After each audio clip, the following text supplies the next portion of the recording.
computer. Hello, Brittany. I am so honored to have the opportunity to dive into your chart. I'm sure that you see right off the bat that there's a lot going on for you.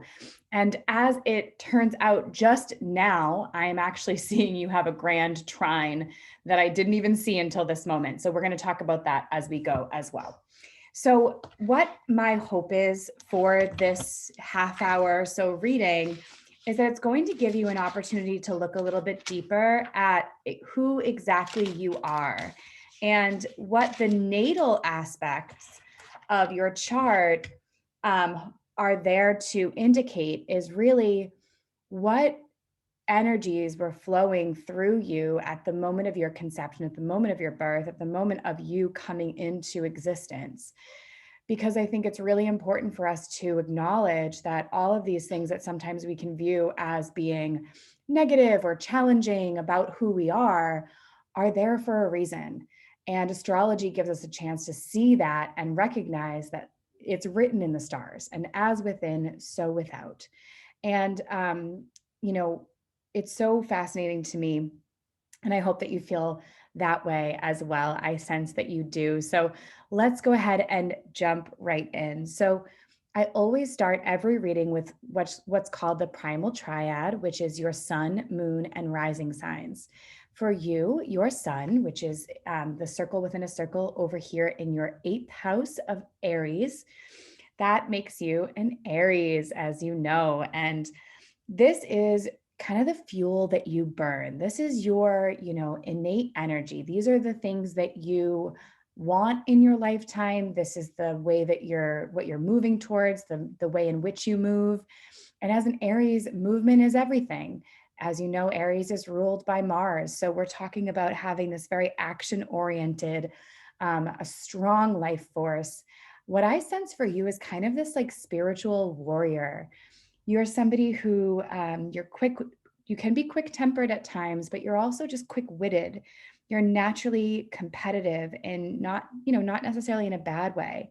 But we are seeing that it's conjunct Mars in your 8th house as well. So there's a lot of that energy for you where your sun and Mars are both super active. So you like to speak your mind. You tend to be courageous.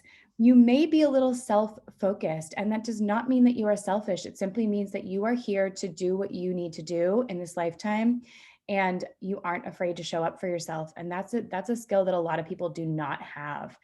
You also have a strong desire for freedom, and you like to honor the power of your will. You like to act on things and see the results of those actions. This can mean at times that you're a bit of a magnet for stress. So, with that, and stress doesn't have to be a bad thing. It just means that, challenging, competitive, invigorating experiences tend to come your way, and you relish in them. It makes you feel alive, and there's nothing wrong with that, because you're somebody who's able to hone your fear and create new opportunities from that, whereas others might get frozen by that fear. So you tend to be very efficient in the face of crisis. And just one thing to be aware of is that sometimes Aries, especially those Aries who have Mars right there too, you might be somebody who, finds yourself fighting a fight just to fight it without really looking at whether or not it's a war that you even want to be involved in. Something to be aware of. The other thing is that you have your sun and Mars in the 8th house, and that is the house of the taboo. It's the house of sex and death and the occult and the mysterious and all of those things. So this means that you're not afraid of these things. And this pattern, this theme is in a lot of your chart. I actually really think, and that's where I came up with that spiritual warrior analogy for you, because I think in this lifetime, you are here to go toe to toe with these things that other people tend to be a little scared of. And you're willing to look at these taboos, face them head on, and illuminate them. And that's what the sun is about. The sun is about illuminating and shedding light on things. So you're someone who's not afraid to shed some light on these dark places of the human psyche, to talk about it, to create more awareness around it. And again, this is something we're going to see um, throughout your chart. So sorry, I have to turn off my notifications. Okay, so now we have um, one of the things that you're really good at is giving advice on these types of matters, helping people through some of the darkness in their lives. You might not always see yourself very clearly. The eighth house tends to be things that are hidden. You also might like to keep things secretive from others at times. What you're working on, what you're excited about, you're not necessarily always going to be super forthcoming with that information. But at the same time, you're not going to lie about it either. Aries energy is not one to lie. It's one that's very straightforward. But there is kind of like, I might just not talk about this thing.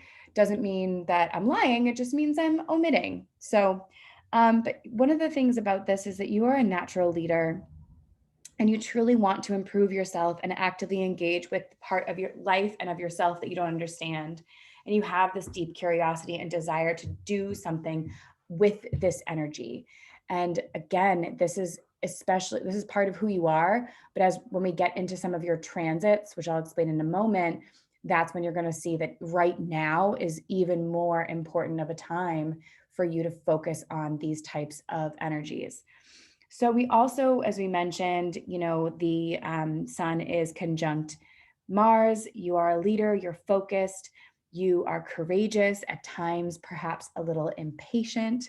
And then we also have your sun square, where is it? There it is. It's a nice, not super, super strong, but it has a square to Jupiter in the fifth house in Capricorn.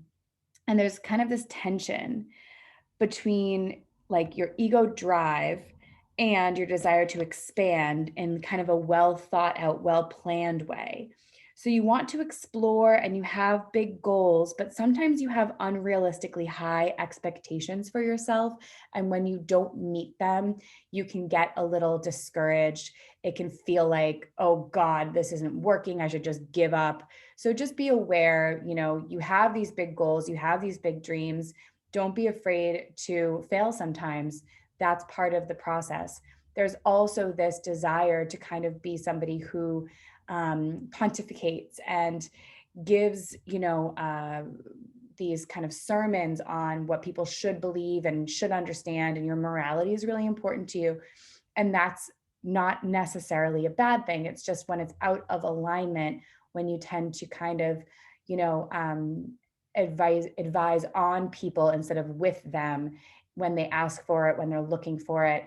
I really sense that you would be an amazing coach, somebody who'd be really good at helping people through some of their, internal issues. But again, it's a matter of, balancing that so it doesn't sound like you're preaching. I don't sense that that's a huge issue for you, but it's something just to be aware of. So then we also have your sun is square Neptune. Your Neptune is right over here. That's a little bit of a stronger square for you, right? Yeah. So your Neptune's also in Capricorn. So here we're seeing this desire for an ideal life and really not wanting an ordinary way of being. And this can mean that you can tend to be a little dissatisfied with the mundane in life, and you kind of want to shake things up and create something a little bit more perfect. But, and that can be a little difficult, but the benefits of this contact, you are naturally compassionate, you're sensitive, and you also probably have a very strong intuition, perhaps some mediumship ability. Again, whenever someone has this Neptune, when Neptune's important in someone's chart, there might be a little bit of this like, and actually for you, I want to mention it's conjunct Uranus. So some of your awareness like might come in suddenly, like you have a sudden revelation of what someone else is experiencing or feeling or going through that just kind of overwhelms. So I think it's really important for you to kind of, know that this is normal for you in your experience. And to develop that mediumship is actually going to give you a lot of confidence and these are skills that you naturally have, but they might develop in a way that's a little bit difficult because we're looking at a square aspects. That red line is going to create some tension. And over time, we learn to work with these things. So this might be something that you haven't always been comfortable with. And I'm going to talk about too, like as a child, I sense that you probably would have these awarenesses, and they might have been psychic. They might have just been, why is nobody talking about this elephant in the room? And I'm over here, well, I'm going to talk about it. And someone responds with like a, whoa, whoa, whoa, you don't say that. So you've kind of learned to tamp that down and not speak to your, these things that are really obvious to you, but maybe not to others. So again, this can mean mediumship, spiritual stuff. It can also just mean like the elephant in the room, what have you. You're someone who's like, whoa, whoa, whoa, why is, we need to talk about this. And we're going to talk about that in a minute. But I just think for you, there might have been moments in your life where you felt like you weren't able to fully be that intuitive person that you are because you felt like you were being judged for it. And that's normal. That is part of the journey. And that's why it is a square aspect for you, because it will become part of your, one of your tools in your toolbox as you grow and develop as an individual. Okay, so now I'm going to talk about your moon. So speaking of intuition, the moon is really the kind of lunar side of who we are. It's the feminine, the divine feminine, things that are about, love in a very nurturing way, as well as intuition and so forth. So your, moon is in Pisces. Talk about mediumship and psychic ability. That is everything when you see moon in Pisces. One of the issues with this is that you can be super, super, super sensitive to other people's energy, whether you were aware of it or not. And the Aries sun is really going to make it so that you feel like you can't access this easily. And it can kind of go back and forth. Sometimes you feel like you're super in tune. Other times, like you feel like you're super just in touch with the here and now and the physical realm of life. So you're going to, vacillate back and forth, and there's nothing wrong with that. It's just something to be, conscious of.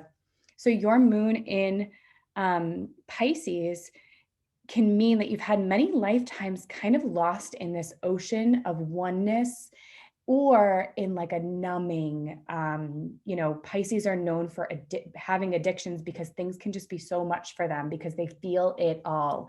And so your moon is one that sometimes it all is a lot to take on, because you feel it all. And you may like to retreat from reality in various ways. And it's just something to be aware of. There's huge possibility for healing. And again, abilities beyond the mundane, and not many people can access those types of things, but a moon and Pisces person can. You have enormous healing gifts. Your biggest challenge is really learning how to draw your boundaries. And luckily, with your Aries sun, you have some natural ability to do that where others can, with a Pisces moon, might struggle. So again, it's kind of this back and forth, but it's a good one because the balance is there. You're someone who can take this spirituality and put it into tangible material use and fight for what you believe in. So the other thing is that your moon is in your 6th house. The 6th house is ruled by Virgo. This is the house of service, of health and wellness, of sacred work, of dedication. Virgos are known for being very organized, so there's some of that. Your goal in this lifetime is to ground your spiritual gifts into the real world. And already we see that, your energy has your back on that. The universe has given you a lot of tools to do this in this lifetime. And you love to work, with your hands. And I wonder if you are an artist of some sort, or a musician. I just really sense that there's a lot of things pointing to that in your chart. So I'd love to hear kind of what your particular medium is. And And your work is very important to you. You're actually somebody who relaxes through working. That's just something that you're just driven by. And your health is very important to you. And you can, your work life balance can often be reflected in your health, and vice versa. When your health is good, your work is good, your life is good. All of these things are hyper connected for you. And it's true for everyone, but especially for somebody with a sixth house moon. And this is the healer axis. This Pisces Virgo energy is one that is all about healing, and your moon is picking up both of these filters. So, there's a lot there for you. And whether or not you're fully embracing this yet is completely, remains to be seen from my perspective. But I do sense that you've been on a journey of this, and you are aware of these gifts that you have. So we have also, your moon is square Pluto, and your Pluto is in Sagittarius. And we're going to talk about Pluto even more later.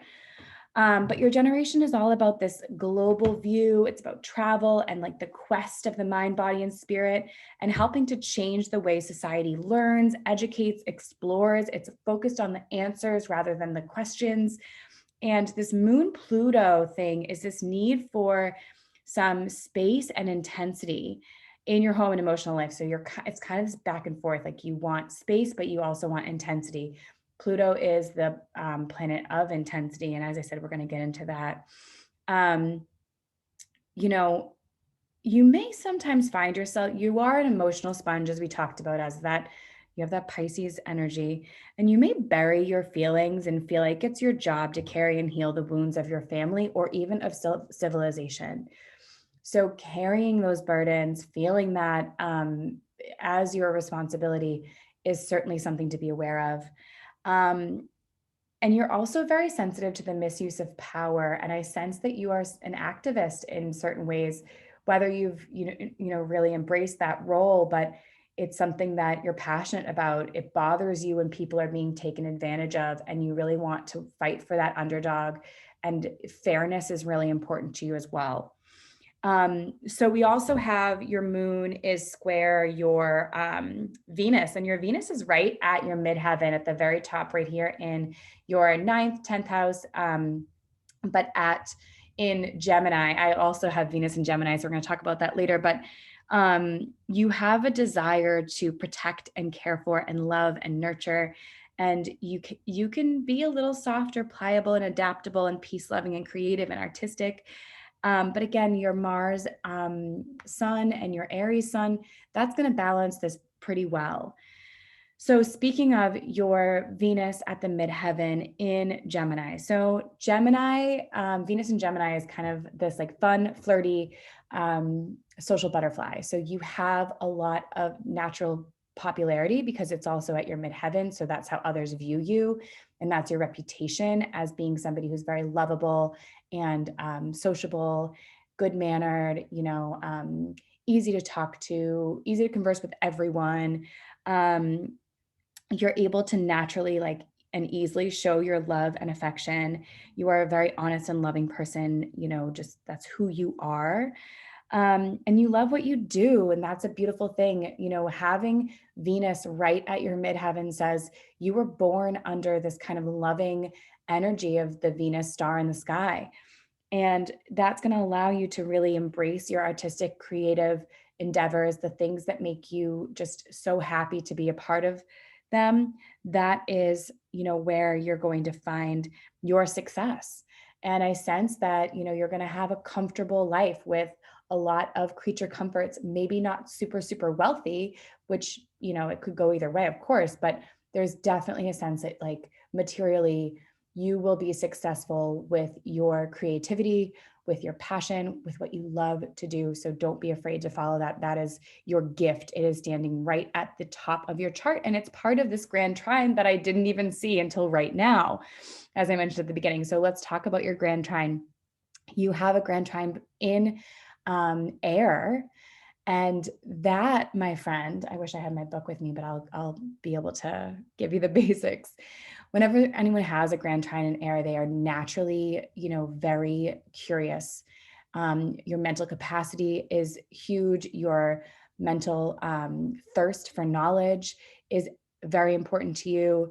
You have a, natural aesthetic awareness. You have a natural desire to explore, to learn new things, to try new things, to understand the fairness, to see, to also draw some like delineations in what you're learning. You like to compartmentalize. You like to research. You like to use your mental awareness for good. It is also just this higher vibration, right? So there's also a potential for psychic ability here, as I mentioned before. And these are just natural gifts for you. Having this big blue triangle in the middle of your chart says that this is something that will, be a natural gift. And the 3 points of your triangle, we see Venus at the top of your chart. We see Uranus at the bottom right. So that is kind of like, revolution and energetically electric energy. It is unexpected things coming in. You like to shake things up, and you do so in a loving way, but you do like to shake things up. And then we also see the wounded healer Chiron involved in this. And I love that because Chiron is a really important, I believe, aspect of everyone's chart. And we're going to talk about that now, I think. But back to that Venus at the top of this trine. You love variety, you love freedom, you're clever, you have lots of acquaintances, you can be funny and restless, and you love newness, you love to be in motion. Okay.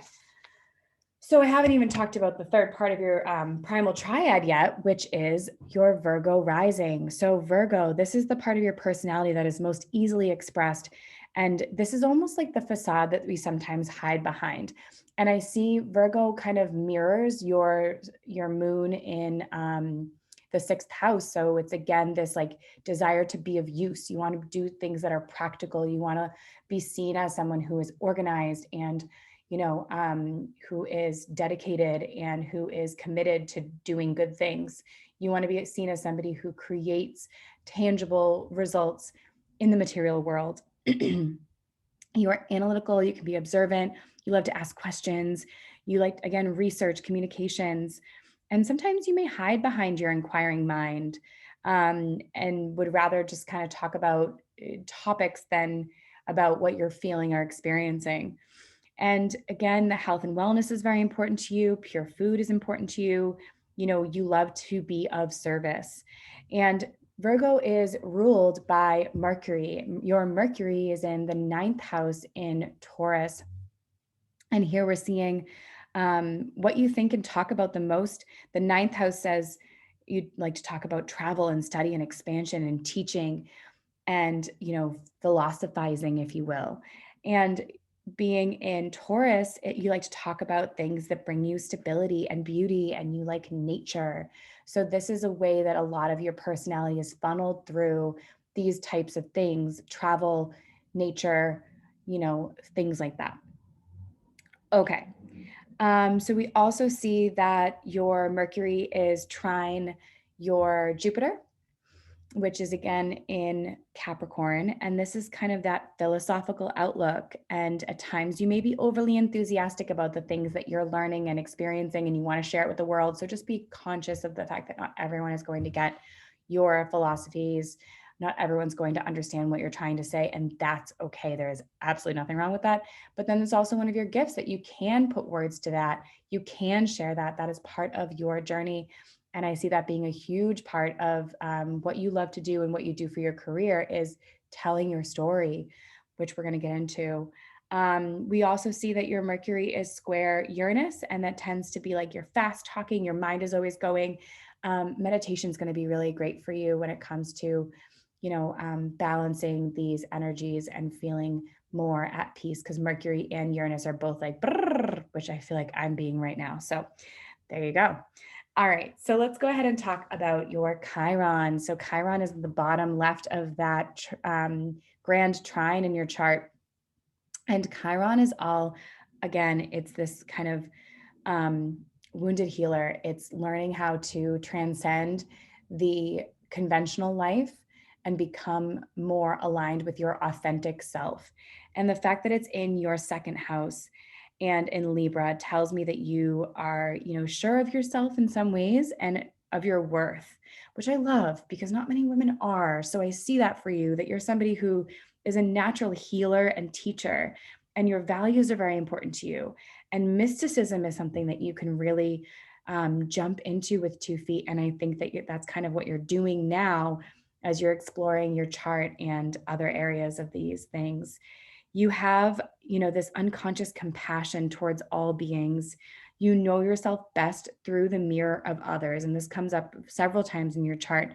So creating balance through this heightened self-awareness is going to, serve you in so many ways. So as you grow and as you develop, relationships with other people is actually going to be really important for your self-awareness, for your development. And we're going to talk about that some more when we get to your nodes. So you have this, again, this compassion and justice that you're so focused on. But be aware of relationship drama that might come up, especially, in this early kind of part of your life. As you, are moving towards 30, you might find yourself in relationships that are not serving you. It's just part of your karma in this lifetime, and you're going to be burning that up quickly and moving towards something much more fulfilling as you get older. Or, you could already be there. Everyone's journey is different. It just might mean that you've been through some of these things already. So we also see that your Chiron is trine your, Venus at the top of your chart. This is receptivity. You're able to really connect your feelings and your higher self. You go through things that are necessary to find yourself. And we are all going through that, but you more than others. You're naturally alluring to others, but again, some love affairs you've had may be stressful. I'm sensing that you may even have a twin flame relationship, these karmic relationships coming from past lives that are showing themselves in this lifetime, and you're kind of working to break those contracts. So it might not always be smooth sailing in relationships for you. And that's okay, because this leads to a profound understanding of human love that can really only come from having been through the ringer. So yeah, I would love to know if that resonates for you, because I know that can't be easy at times. And I have a lot of similar themes in my chart as well. So let's go ahead and chat about the fact that Chiron is also opposite Mars. We talked about Mars in Aries. You have this sacred warrior archetype. You want to fight injustice. You are honest, you are trustworthy, and you have a strong heart. I love that. Chiron's also opposite Saturn, in also just barely in Aries, and you're a humanitarian. You have this intensity to who you are. You have a deep call to heal yourself and others, and you are part of this new wave of healers. And I really think that that's, a big part of who you are. Okay, so next I do want to chat about Pluto, then your nodes, then we're going to get into transits and wrap this up. I have to actually go ahead and I'm gonna finish this. So Pluto for you is in Sagittarius in the third house. So you are someone who is a paradigm buster. You like to reveal the raw truth, that sometimes you might shock others with your truth telling. You're not afraid to look things in the eye. Again, we talked about this before with your eighth house sun. You are very aware of these unspoken truths. You have this penetrating attention to everything that's going on around you. And it might, when it's not in alignment, it might come across as being paranoid, like, isn't anybody paying attention to this? And, nobody wants to be the canary in the coal mine, but that's who, when you're aligned, you can be that person who's kind of like, hey guys, let's look at this. And you are not easily shocked by these things because, and you're eager to learn about things that shock others. So you can be super straightforward with these taboo issues. You are a truth sayer, you are a teacher. Conversation helps you heal. So balancing this is going to be illuminating those things that you've been through, the things that you've experienced, the pains that you've endured, illuminating those things in a way that allows you to tell your story so that others can can ignite their own story through yours. You see life as a quest. You love new frontiers. You are optimistic at times, maybe to a fault, but you are focused on a future that is worth living, and you're going to be part of the movement that builds that future. You are capable of immense self scrutiny, so you can be really hard on yourself. So you need to have outlets for your intensity. That's so important for you. And you are at your happiness when, again, you're dealing with these taboo things. So even like astrology, people don't always get it. And the fact that you just wanted to jump in and learn about it without, any qualms is an indication that this is part of who you are. And, you know, when it's out of alignment, you might give too much or feel like a victim or feel like it's all too much. So, you've also probably dealt with some difficult issues, in an emotional way from a young age. So you might have felt like you weren't fully nurtured as a child. That's what this moon Pluto thing we were talking about can do. So just, by healing that, by telling that story, by acknowledging the pain you've been through and talking about it is going to really help you grow. You're just fascinated by anything that's deep in your psyche, and that is a gift. The other thing is that Pluto happens to be right at your, right near your nadir, which is the lowest point in your chart. And that's all about your roots and your internal world and your early life and even birth and what your birth was like. So there's a lot of energy there. So, finding your people, you might feel a little isolated. You might feel like you've been alone, but you're not alone. As this energy heals, as you acknowledge this wound that is deep within, you will find that, anything is possible. Transmuting the Pluto at the nadir energy means it can funnel into a million possible beautiful energies that, will just help to raise the vibration on the planet. So I'm excited to see that unfold for you. And if that resonates, because you are naturally hardworking and committed and passionate and visionary, and you do tend to have the seriousness, but you tend to also be steady in crisis, and people need that right now more than ever. Okay. So that was your Pluto. Pluto tends to be like the darkness that we don't always want to look at and the things that are buried in ourselves. So I think it's a really important juncture point in everybody's chart. Now let's look at your node. So here we see your North Node is in Libra in the second house. And, your North Node is really your spirit and your soul's journey. And in Libra says that you've had many lifetimes with it in the opposite sign of Aries, which is coincidentally where your sun is. So you've had many lifetimes of being super independent, not needing others, not focused on relationships with anyone else, just focused on you doing you, fighting for a cause, just I've got things to do. I don't have time to worry about what you need. And this lifetime is really about learning how to balance that energy. And that would explain why some of your relationships might have been a little difficult, because you do deal with some of this impatience and there is a bit of a challenge there, but your goal in this life is to give away that strength that you naturally have and to help others, be strong, stand up for themselves, not take any shit. That's part of your gift in this life. And you love, beauty and embracing what makes you feel really like, to feel the love and beauty in life is going to help you align even more with your soul's purpose. And I think it's so interesting because we see that Libra is ruled by Venus. Venus is right at the top of your chart. So there's this kind of focus on embracing the divine feminine, embracing what makes you feel loved and appreciated and, beautiful. And all of that is going to be really important for you in this lifetime. And, you are also here because it's in the second house. You're here to build something with your own two hands in this lifetime. You may have relied on others in past lifetimes where it was kind of like, well, I'm just going to let, skate by and just let that person do their thing and I'll just follow along. Not in this lifetime. It's your life to do something big that is done with your own two hands, which can feel like a lot, but it's also just your natural soul's progression. And this is going to take time. You have not even had your Saturn return yet.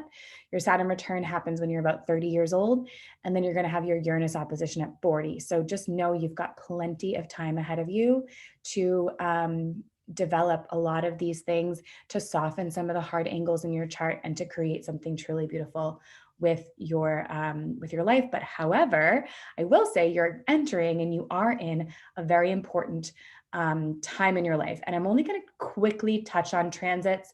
If you would like to do another reading to talk about major transits in your life, I'm studying them now. I'm learning more and more every day. That's something I will be offering in the next couple weeks or months. But for right now, natal charts is what, I discussed with your mom. I think that's where everyone should start. But transits are going to give you an idea of like, okay, well, at this point in your life, what can I expect? So let me go ahead and add your transits to this chart. Oops, I forgot to do that. So let me pull that up quickly. I have to go pick up my kids, but that's okay. I just want to see some more of your stuff. Excuse me. All right, I'm going to do to Chiron. And if you ever want to learn how to do this yourself, please don't be afraid to ask. All right, here's your chart. We're going to add transits. Now we're going to see the green symbols on the outside tell us where these planets and stars are and bodies at this particular time, and I think there's a few interesting ones. First of all, I just want to mention your sun is right on top of your Jupiter today. So today and this week is going to be a good one for you to just expand and grow and take in lots of experiences and kind of open yourself up to things.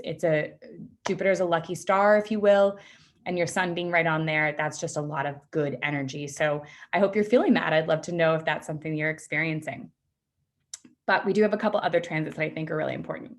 First and foremost, we recently had on the solstice, the grand conjunction of Jupiter and Saturn in Aquarius, which is right on top of your Uranus. And I think that, especially Saturn to me speaks to this. Saturn, again, is not always an easy planet to work with. We talked about your Saturn return a minute ago. If you have questions, let me know. But basically, for the next 20 years, your focus is going to be kind of in this fifth house realm. So your fifth house, where this is happening, is all about expressing yourself. But again, because we've got this Saturn energy, this Capricorn energy, it's with hard work and dedication and a certain seriousness. So Saturn is almost conjunct, or was just conjunct, your natal Neptune, and it is pretty much conjunct your natal Uranus. So Neptune, you might have been feeling some confusion, self-doubt, uncertainty, maybe really focused on your health or want to focus on your health, and might have been feeling like you were looking at things a little bit negatively and taking yourself a little bit seriously. But now we're transiting into kind of this Uranus Saturn, transit. So now we're seeing these sudden changes, like this buildup of energy that you were going through as it was transiting through Capricorn for you, as it was transiting past your Neptune and your Jupiter. You were just feeling this these things are building. And now there's kind of this sense that you want to make some sudden changes in your life to really escape the routine. You might have this kind of sudden break for freedom where you're I'm out of here, need to get out of this job and this relationship or this situation. But, it could be also that you're facing them, with a really balanced focus. I'm just going to plod through this. But I kind of sense for you right now, you're feeling I'm ready to just cut ties with this thing and move on. So, this is the time to make changes, actually, because if this conjunction says that this is kind of your choice point. And otherwise in 14 years, you're going to see this kind of cycle coming up again. And you're going to be why am I doing these lessons again? So I know that feels like a lot. If you have specific questions you want to talk about, that's what I'm here for, down the road. But this is an important time to take those leaps of faith. This is also because we see Pluto transiting Neptune and getting close to Pluto. Transits are like big stuff and it takes a while. We're not quite there. It's going to be in the next year or so that you're going to see this energy building. But the fact that Pluto was just going through your Jupiter, it's going through your Neptune, and next it will be near your Uranus. There's a lot of Pluto transits happening for you and for your entire generation, because these are outward planets. But this is really a time of deep inward transformation, changed ideals, goals, worldview. You have probably been working on a big goal, but it might have felt like you sacrificed too much of yourself. So really learning how to let go of illusions about your life and your relationships and your jobs and places just may pass out of your experience. You want to go deep. And this would be the time to study astrology, study metaphysics, study the occult, and apply it into your life. Like that is what your transits are saying right now. Your mind is more active than ever.